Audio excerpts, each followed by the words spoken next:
안녕하세요. 서화가 확대면 행복해 서학경TV 카톨릭대학교 의과대학 명예교수 최민규입니다. 자, 오늘은 기능성 소화불량증 네 번째 시간인데요. 자, 기능성 불량의 진단과 치료에 대해서 종합적으로 말씀드리겠습니다.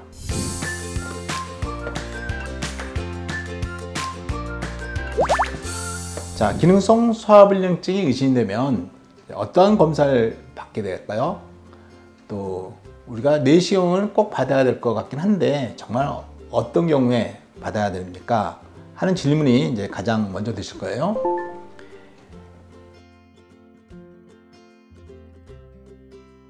자, 우리가 소화불량증 증상 가지고는 이게 기능성인지 기질적인지 구별할 수는 없습니다. 따라서 이제 기질적인 궤양이나 암을 배제하기 위해서는 내시경 검사를 시행을 꼭 하게 됩니다.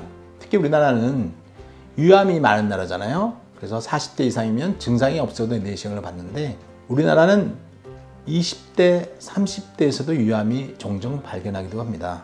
그래서 증상이 있으면 누구나 또 연령에 크게 관계없이 내시경 검사를 받을 것을 권유를 하고 있습니다. 특히 헬리코박터 파이로리 검사는 내시경을 통해 이루어지기 때문에 내시경을 받아야 하는 이유가 되죠.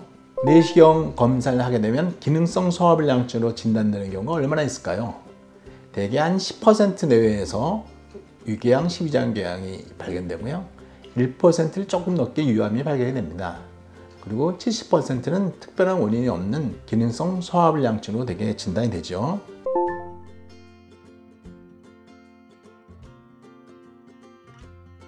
자, 내시경 검사는 이제 궤양, 유암 같은 기질적인 원인을 진단하는 외에도 소화불량증의 진료에서 매우 중요한 역할을 합니다.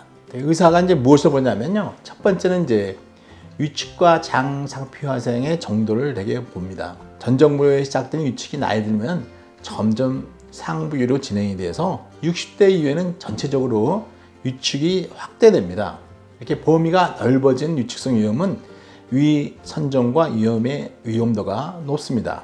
따라서 위축과 장 상피 화생이 심한 환자는 위염의 위험도 높은 것이고요. 반대로 위축이 없는 사람은 위암의 위험도가 아주 낮은 거죠. 그래서 위축이 경미한 환자에게 위암이 일어날 가능성이 낮다고 설명해주면 환자도 안도감을 갖게 되고 위암의 공포에서 벗어나게 됩니다.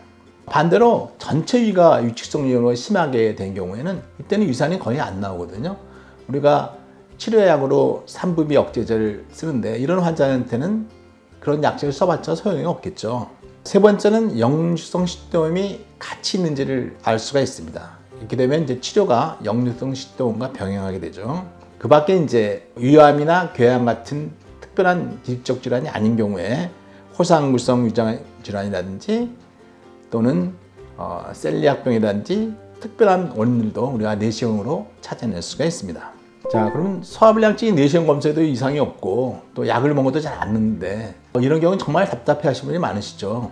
자, 이런 경우에는 어떤 특수검사가 시행을 하는가 하는 궁금증이 많으시겠죠.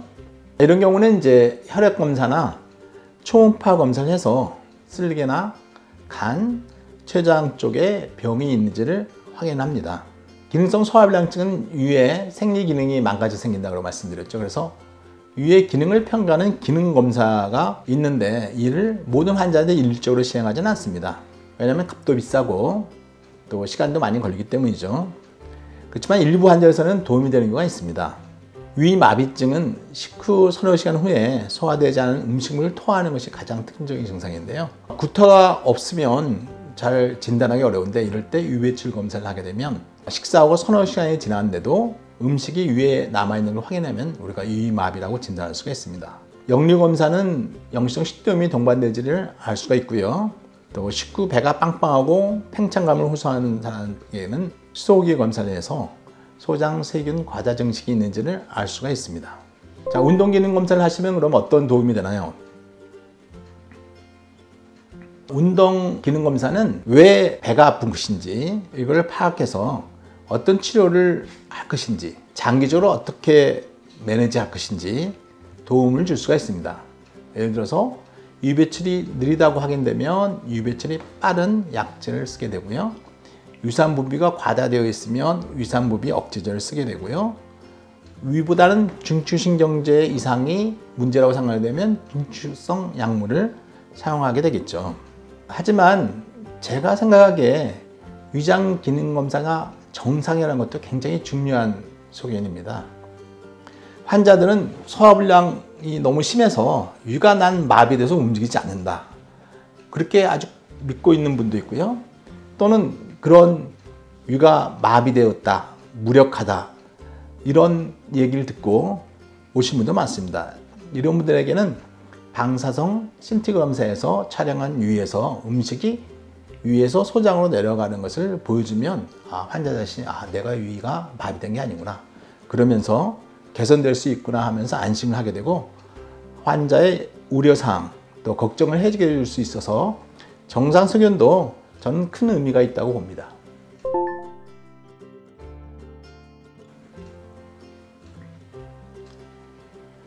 기능성 소화불량증은 가벼운 증상부터 약을 써도 잘 낫지 않는 난치성 소화불량까지 스펙트럼이 아주 넓습니다. 우리 증상이 가벼운 소화불량증은 약물 치료만 해도 쉽게 낫고, 또 내시경 검사로 큰 병이 없는지 확인하고 기능성 질환이라는 것을 환자가 인지하는 것만으로도 좋아지는 경우가 많습니다. 그러나 난치성 소화불량증은 치료가 쉽지 않겠죠. 이 병은 이제 반복적으로 만성적으로 일어나기 때문에 완치, 그리고 뿌리 뽑는다는 것보다는 적절한 케어를 내서 증상도 완화시키고 삶의 질을 높이는 것이 치료의 목표가 됩니다. 저는 환자를 볼 때 환자가 심각한 예우라고 오해하고 두려워할 수 있기 때문에 검사 결과와 이 기능성 질환의 근본 개념에 대해서 설명해서 안도감을 제공해주고 환자의 우려사항을 해결해 줍니다. 증상의 본질에 대한 설명으로 이제 환자의 지식을 향상시켜주면 환자가 질환에 대한 올바른 대처를 할 수 있도록 교육해줘서 그러면서 환자가 개선될 수 있죠. 특히 기능성 소화불량증은 생명을 위협하지는 않지만 자꾸 반복하는 질환이기 때문에 환자의 장기 치료와 상의가 필요하죠. 기능성 소화불량증 유약효과, 같이 약을 먹어도 좋아하는 경우가 많다는 것은 질병의 이해도를 높이는 것만으로도 환자를 치료할 수 있다는 겁니다. 기능성 소화불량증에 좋은 음식은 무엇인가요?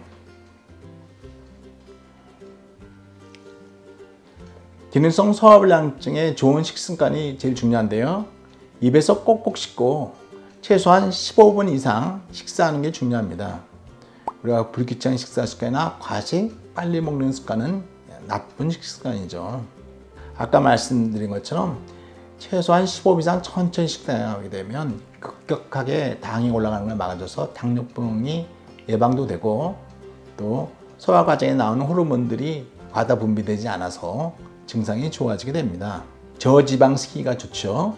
고지방식이 기름에 튀긴 음식, 유제품 같은 경우는 위 배출을 느리게 하여 증상이 악화됩니다. 쌀밥이 밀가루 음식보다 좋습니다. 그러니까 파스타, 빵, 케이크보다는 쌀밥을 드시는 게 낫고요. 또 싱거운 음식이 맵고 짠 음식에 비해서 훨씬 소화불량증의 증상을 개선시킬 수 있고, 또 고혈압이라든지 다른 질환도 막을 수 있죠. 훈연된 제품은 질산염 발암물질 때문에 암의 발생이 높기 때문에 이런 작용을 막아줄 수 있는 신선한 과일 채소가 도움이 됩니다.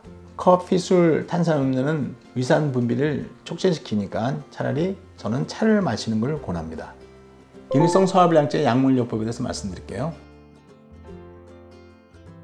첫 번째, 헬리코박터 파이로리 세균이죠.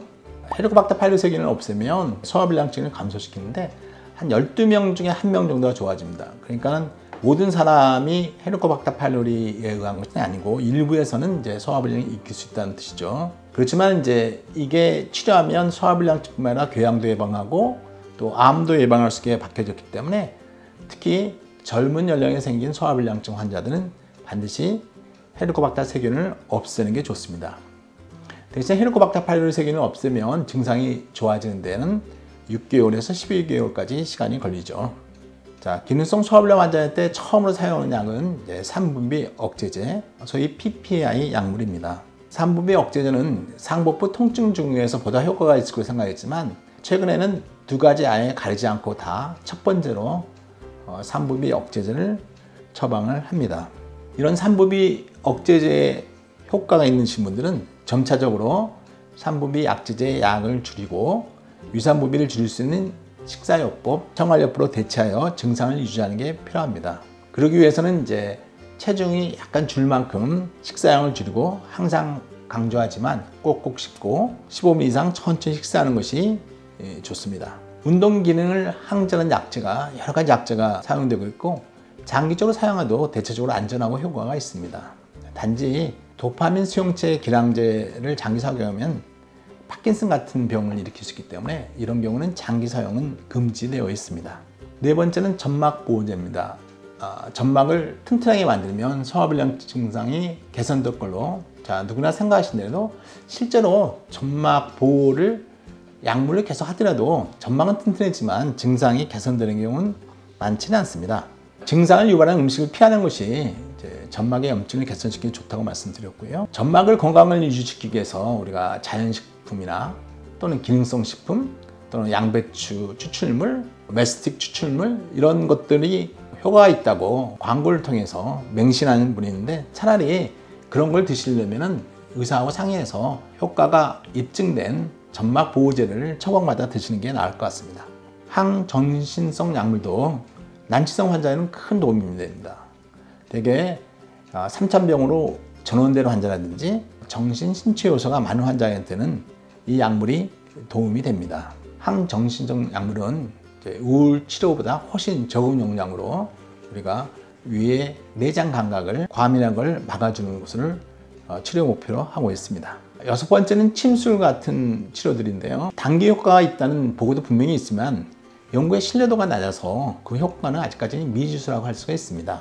또한 장기 효과에 대해서는 아직 입증된 바가 없지요. 민간요법을 우리가 손가락을 딴다든가 또 할머니 약손같이 기계적으로 자극하는 게 물론 이런 경우에는 이제 위의 수축 운동도 줄이고 위장을 이완시킬 수가 있습니다. 그래서 이제 경련성 수축이 심한 경우에는 도움이 될 수 있기도 해요. 단기적으로는. 그렇지만 바늘로 손다는 딴다는 행위가 얼마나 위생적인지 한번 생각할 필요가 있죠. 괜히 감염이 되거나 하면 심각한 위험을 초래할 수 있겠죠. 또 원인이 위장관 수축 말고도 다른 원인이 많이 있는데 항상 체했다고 바늘을 따는 것은 정말 권하고 싶지 않은 방법입니다. 마지막으로 이제 심리치료인데 아까 말씀드린 것처럼 난치성 소화불량 환자는 위의 기능을 이상을 넘어서 중추 조절 질환이 장애가 생긴 기능성 질환으로 의심할 수가 있습니다. 이런 환자들은 소화불량증을 참지 못하고 원인을 제발 찾아달라고 정밀검사를 해주세요. 무작정으로 하는지 또는 너무너무 아파요. 마약성 진통제를 주세요. 이런 사람도 있습니다. 저는 이런 환자한테는 이 질병을 얼마나 잘 이해하고 있는지를 파악해서 환자의 과다한 요구에 대한 적절한 대처를 하고 있습니다. 이런 정신적인 장애로 발전한 분들에게는 우선 스트레스 해결을 적절한 방법으로 권유하고 싶어요. 우리가 스트레스 쌓인다 해서 달짝지근가를 먹는다든지 이런 분들이 많은데 그런 것보다는 운동을 규칙적으로 해서 스트레스를 푸는 걸 권유하겠고요. 과민해진 척추신경과 뇌의 자극 처리 이상에 대해서는 심리치료나 명상, 인지행동요법과 적절한 중추신경 약물들이 도움이 됩니다. 의사와 상의해서 적절한 이런 인지요법이라든지 행동요법에 대해서 상의를 하시고 또 적절한 약물 처방에 도움이 되겠죠. 분당 6번의 긴 호흡과 명상 이런 것들이 미주신경 기능을 회복한다는 효과가 보고된 바 있으니까 이런 방법도 시도해 볼 수 있겠습니다. 장장 4시간에 걸쳐서 제가 기능성 소화불량증의 개념 또 진단 치료에 대해서 말씀드렸는데요. 사실 기능성 소화불량증이라는 개념은 지난 20년 동안 꽤 많이 정립된 것처럼 보이지만 또 제 강의에서도 어떻게 보면 잘 이해할 수 있는 것 같지만 아직도 근거가 부족하고 또 시간이 지나면 또 이 병의 개념이 바뀔 수 있는 질환입니다. 왜 그러냐면 소화불량증을 일으킬 수 있는 기술적 원인이 너무 많기 때문에 일일이 다 배제하기 정말 어려운 거거든요. 또 두 번째는 위장의 운동 세뇌 기능이 한 가지뿐만 아니라 위배출, 또 위적응, 감각 이상 또 이런 것들이 호르몬의 영향 복잡하게 얽혀 있어서 한 개의 질환이라고 보다는 여러 운동 이상이 뭉뚱그려서 기능성 소화불량을 일으키고 있기 때문에 진단과 처치가 참 어려운 거죠. 약물이나 심리적 치료로 충분한 케어가 가능하고 이 병은 생명을 위협하지는 않기 때문에 여러분이 안심하고 적절한 케어를 받으시면 이 질환을 극복할 수 있습니다. 지금까지 기능성 소화불량증의 4편에 걸쳐서 말씀드렸는데요. 여러분의 건강에 많은 도움이 되셨으면 합니다. 감사합니다.